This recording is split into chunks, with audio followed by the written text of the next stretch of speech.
Let's go to SNP spokesperson in the North with Stuart C McDonald. Stuart C. Thank you, Mr Speaker. The repurposing of disused army barracks to house asylum seekers is proving a disaster and a disgrace. And what is worse, the leaked impact assessment shows this dreadful policy was justified by wild notions that proper support and accommodation could undermine public confidence in the asylum system. In short, the Home Office was pandering to gutter politics. So will the Home Office apologise for suggesting people in the UK oppose decent support and care for asylum seekers and close these barracks urgently?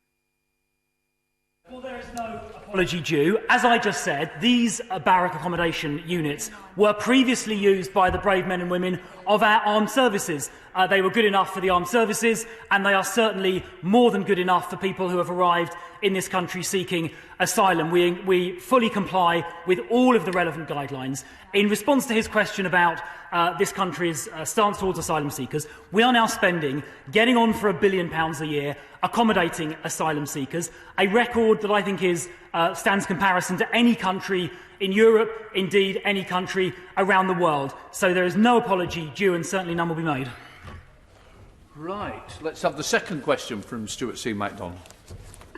Thank you, Mr Speaker. The sad fact is that this policy is undermining the UK's reputation as a welcoming place. But what's almost as bad as the impact assessment are these Home Office claims that people who criticise use of the barracks are insulting our armed forces. Because, Mr Speaker, it's the Home Office that insults our soldiers by using them as cover for these disgraceful policies.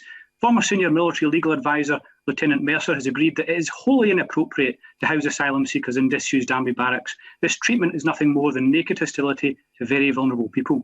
So he won't listen to me. Will he listen to Lieutenant Colonel Mercer, a host of respected medical organisations, and close these barracks quickly?